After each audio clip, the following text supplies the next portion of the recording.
Professora Valdiana Gomes, mais uma videoaula para vocês. E a gente volta com a aula de leitura e interpretação textual. Essa videoaula, né, depois de uns dias supostamente de folga para vocês, a gente saiu aí de uma semana avaliativa, depois que tivemos o feriado e agora a gente retoma, né, a nossa videoaula. E antes de irmos para a indicação da nossa agenda, nós iremos para a nossa acolhida. A nossa acolhida começa com um texto, né, um relato do autor Nonato Costa, muito significativo, muito sugestivo a uma reflexão, em que ele diz: a vida não espera. Então, por uma menção dele, um relato dele, né, eu trago para vocês essa reflexão, que diz assim: a vida não espera nada, nem ninguém. A vida não espera a vida. Cada segundo que passa é tão insignificante que me surpreende o fato de o somatório deles formarem numa crescente sem igual os dias e as semanas e os meses e os anos.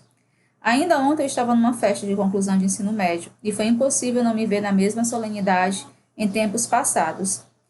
Eu me vi o aventureiro de outras épocas que, de canudo na mão e mochila nas costas, partiu, naquela mesma madrugada, para a casa de praia onde a turma iria se despedir.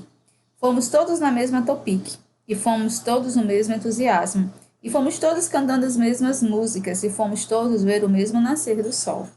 Era uma turma de adolescentes alegres e festivos, intempestivos e até insensatos, jogando as mochilas dos quartos, abrindo as geladeiras, ligando o som.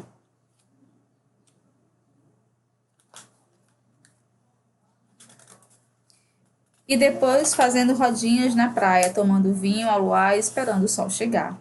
Foram tempos de outros tempos, e os segundos passaram e se juntaram, e aconteceram, fizeram existir e deixar de existir. O tempo passou, e a vida não esperou. Fomos conduzidos para longe, distanciando-nos, alguns, outros não. A cada um a vida apresentou um futuro que se tornou hoje. Cada adolescente que lá esteve amadureceu como pôde, superou desafios a seu modo e escalou como pôde as montanhas da vida com as capacidades que tinha. Foi assim comigo, talvez tenha sido assim com os outros. Eu cheguei ao hoje, troquei o agito jovem pela adoração a Deus, substituí o vinho alcoólico pelo vinho na Santa Ceia, as rodinhas na praia pelos círculos de oração, e o adolescente aventureiro virou um cristão responsável. Houve um tempo em que estes meus dias não existiam no melhor dos meus sonhos, até que chegou um tempo que aqueles dias já não existiam mais, o hoje. Porque a vida não espera jamais.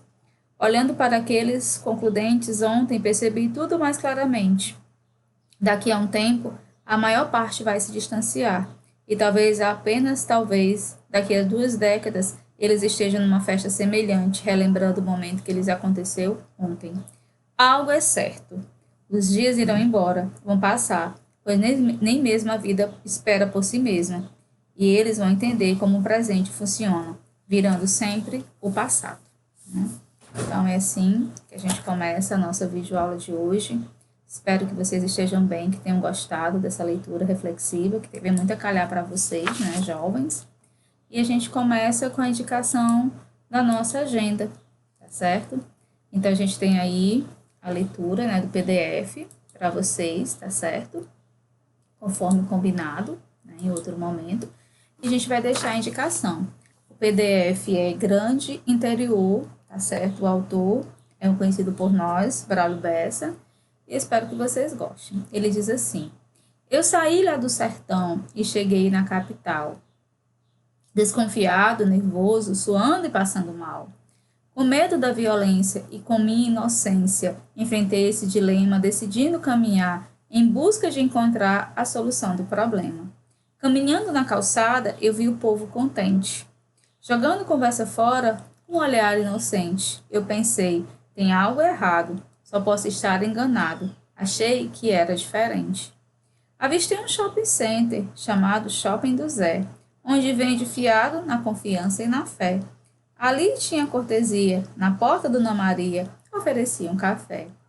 Ao lado do shopping center, um condomínio enfeitado, sem portaria, sem muros, muito bem arborizado, com passarinhos cantando e a criançada brincando, sem ninguém ser enjaulado. Eu fui me aproximando, prestando mais atenção. Quando vi, já estava dentro, pois lá não tinha portão. Reparei cada criança, renovei minha esperança e acalmei meu coração. Vi um empinando pipa, outro soltando peão. Pega, pega, esconde, esconde, de pés descalços no chão. Sem nenhum aplicativo, brincando só de vivo, sem um celular na mão. As avenidas de terra, sem concreto, sem asfalto. Não tinha sinal de trânsito, o respeito era mais alto. De noite se via a lua e passava na rua, sem nenhum medo de assalto. No lugar de cada poste, se implantou uma goiabeira, onde qualquer um colhia, sem precisar ir à feira. E a sombra ainda servia para as amigas de Maria fofocar muita besteira. Não avistei um mendigo deitado numa calçada. Eu não vi uma mulher sofrendo assediada, nem ninguém perdendo a vida por uma bala perdida. Eu vi a paz restaurada.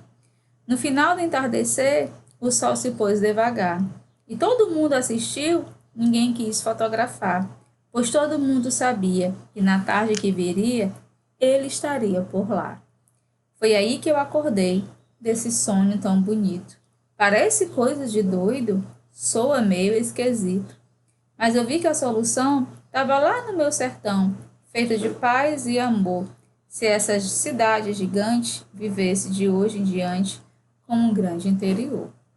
Grande interior, Braulio Bessa, poesia que transforma Rio de Janeiro, Sextante 2018, páginas 132 e 134. O Braulio Bessa vem fazendo história, né, no cordel, na literatura cearense, né, brasileira. Ele que se destaca, né, com o programa lá, Fátima Bernardes, Café com Rapadura, Poesia com Rapadura, aliás. Muito, muito interessante mesmo. Se você gostou, acompanhe aí nas redes sociais. Tem vários. Eu tenho uma de esperança que eu gosto muito, Acreditar, que é dele também. Se você tiver a oportunidade de ler, faça. Então, a gente vai aí para a interpretação textual. E mais uma vez eu abro um parênteses para vocês, né? Embora eu já tenha dito lá no Meet, mas as perguntas elas insistem. A história de copiar o texto, de copiar as perguntas. Não precisa copiar o texto. Precisa apenas anotar as respostas, tá certo? Então é importante, né, que vocês possam, tá certo, estar respondendo a atividade de maneira organizada, colocando o título do PDF. Vocês sabem que o nono ano, né, vocês têm PDF em leitura e em redação. Então, para não confundir na hora da postagem, tá bom? Leitura, posta lá na página de português, né? E redação na faixa de redação, beleza? Então, vamos lá. Primeira questão. Quem é o autor do texto Grande Interior? Então, você vai lá e volta, que é Braulio Bessa. Então, essa deve ter sido a sua resposta inicial. Qual é o tema tratado no cordel? Então, existem informações que estão explícitas e existem informações que estão implícitas dentro de um texto, né? Para que você possa reconhecer e fazer a interpretação.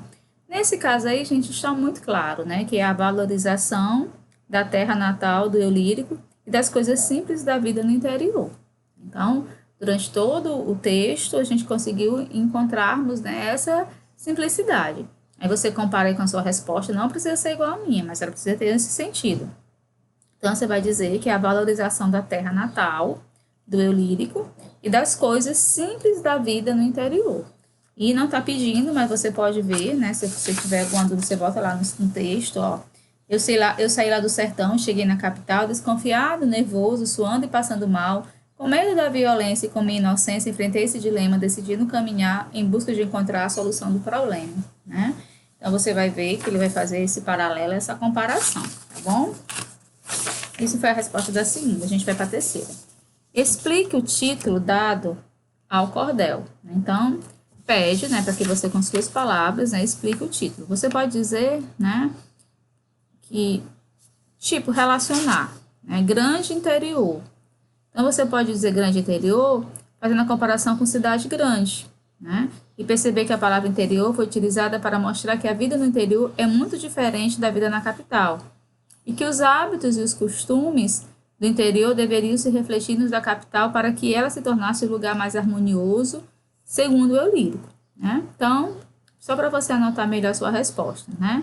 Vocês podem, a sugestão é de que você destaque, né, relacionar a palavra grande no título, né, a uma capital, uma cidade grande. Aí você vai colocar, perceber que a palavra interior, a grande interior, foi utilizada para mostrar que a vida no interior é muito diferente da vida na capital, que os hábitos e os costumes do interior deveriam se refletir nos da capital para que ela se tornasse um lugar mais harmonioso, segundo o eu lírico. Aí nós vamos para a quarta. Qual é o dilema que o eu lírico precisava enfrentar? Então, o cordel, né, ele, como uma característica, ele tem um dilema. Né? Ficou claro para vocês? Né? O que vocês acham que é esse dilema? Olha aí, deixar a terra natal do interior para viver na capital. Então, ele faz essas comparações e este é o dilema apresentado no cordel. Né? Deixar a terra natal, né, no caso o interior, para viver e se aventurar na capital. E a gente sabe, né, pessoal, que é um poema, é um cordel atual, ele retrata realmente essa dificuldade, essa possibilidade mesmo. As comparações feitas de maneira muito lírica, né, mas ela retrata com veemência as discussões, as distorções mesmo, os valores e a qualidade de vida que um apresenta e que o outro não. Né? Então, é como se fosse esse sonho mesmo, tá certo? Então, essa é aí a resposta, né, da quarta questão. Quinta. Quais versos expressam o estado emocional do eu lírico e podem justificar o dilema dele?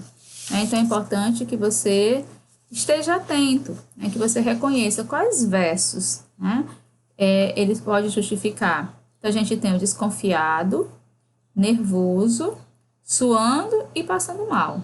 Então, são indicativos bem fortes e bem presentes no texto, né? Ó, desconfiado, nervoso, suando e passando mal. Aí nós temos a sexta. Releia a segunda estrofe. A. Por que o eu lírico se espanta ao caminhar na calçada? Você conseguiu perceber esse espanto do eu lírico? Né? Esse espanto do eu lírico, ele é presente no cordel, né? Você como um leitor, né, atento às informações, você consegue perceber? Né? Então, veja lá. Né? Por que ele se espanta com uma atitude tão simples ao caminhar na calçada? O que a gente descobre? Porque ele vê o povo contente, jogando conversa fora com um olhar inocente. Né? Ainda até rima. Então, repetindo, porque ele vê o povo contente, jogando conversa fora com um olhar inocente.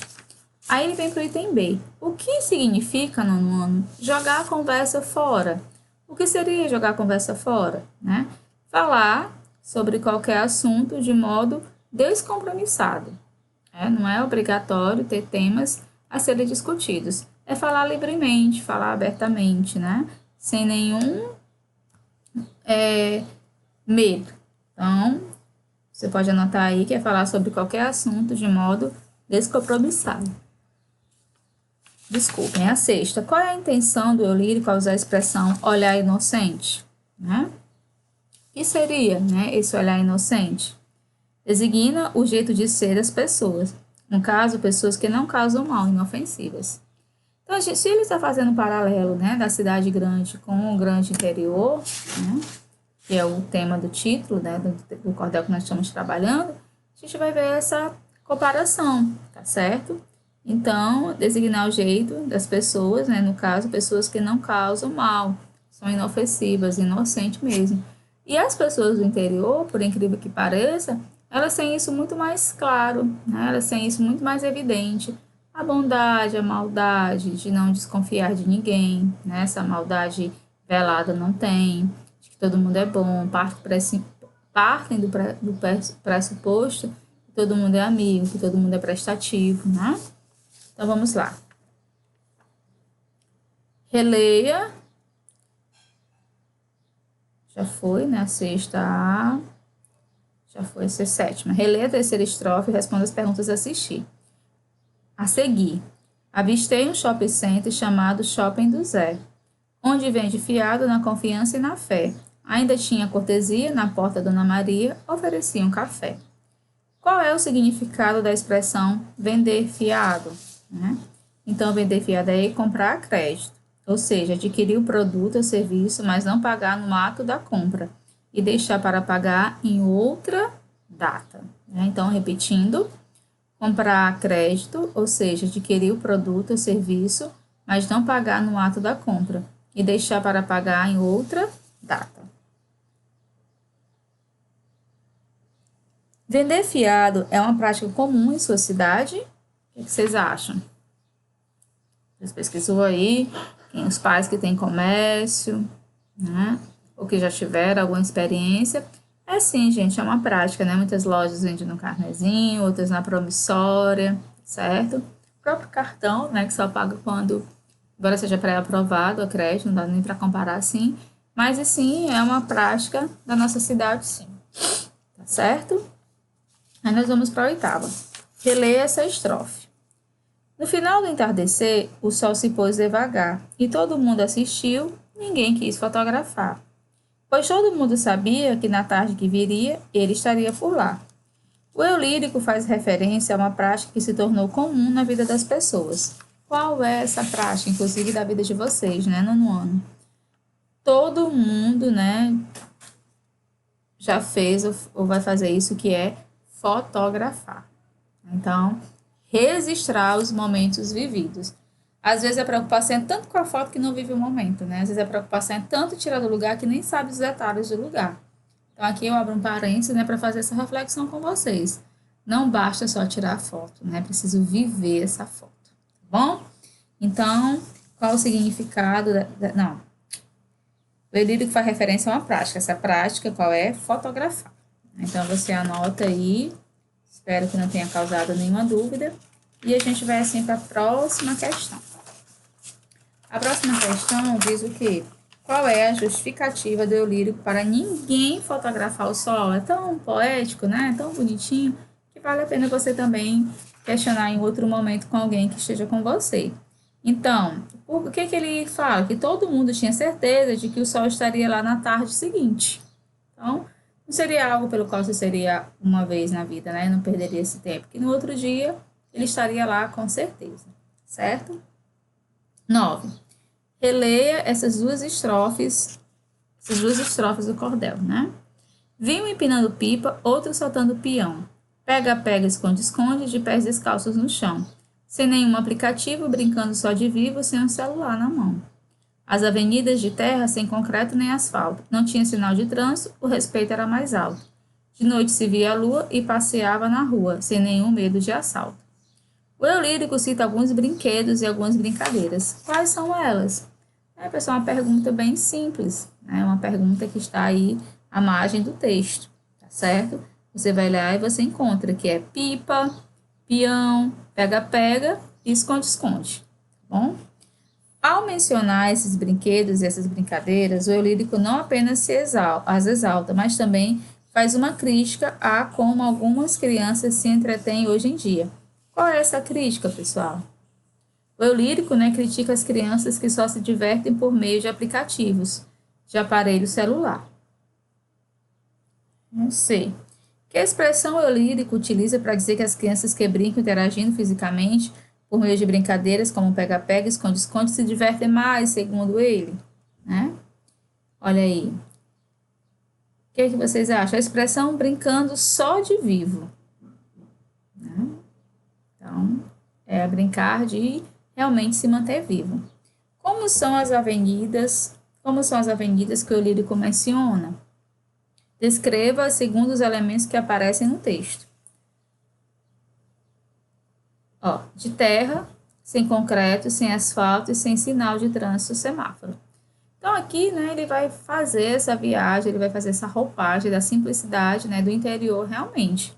E ele vai destacar justamente a ausência desses elementos, né, que é terra sem concreto, sem asfalto e sem sinal de trânsito semáforo, certo?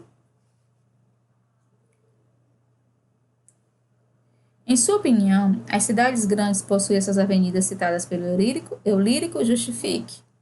Né? O que vocês acham? Você pode apontar que existe diferença entre bairros, né? Alguns bairros são mais evoluídos, outros têm asfalto, outros não têm, né? Tem um calçamento muito esburacado, enfim. Aí você vai fazer esse apontamento, começando pela sua. Tem asfalto, é pissarra, né? Então você faz essa análise. Qual é o recurso utilizado pelo eu lírico para mostrar o quanto valoriza a sua terra natal? Folhetos de cordel. Surgindo das falas e das histórias que as pessoas contavam, o cordel é derivado da tradição oral. Sua origem são as cantigas dos trovadores medievais, pessoas que criavam composições poéticas e as cantavam, em geral acompanhadas de instrumentos musicais, desde o início do século XII. Com o tempo, alguns desses artistas passaram a registrar essas composições em folhas soltas e fixá-las com barbantes junto ao corpo, ficando desse modo com as mãos livres para tocar seus instrumentos ou gesticular em suas apresentações. No Brasil, Leandro Gomes de Barro, 1865-1918, poeta nascido em Paulista, no estado da Paraíba, foi o primeiro poeta a imprimir livretos. Nos anos de 1950, os folhetos de cordel passaram a ter o formato pelo qual são conhecidos até hoje, com seu aspecto rústico, capa adornada com estilogravura. Então, qual o recurso utilizado pelo lírico para mostrar o quanto valoriza sua terra natal? Você pode dizer que o lírico ele transfere tudo o que há de bom no sertão para a capital. Né? Então, é como se ele pudesse fazer essa troca, né? Essa interação. Então, vai ficar aí para a nossa próxima videoaula a indicação do PDF, que eu vou postar lá no grupo para vocês. Um abraço carinhoso e até a nossa próxima videoaula, se Deus quiser.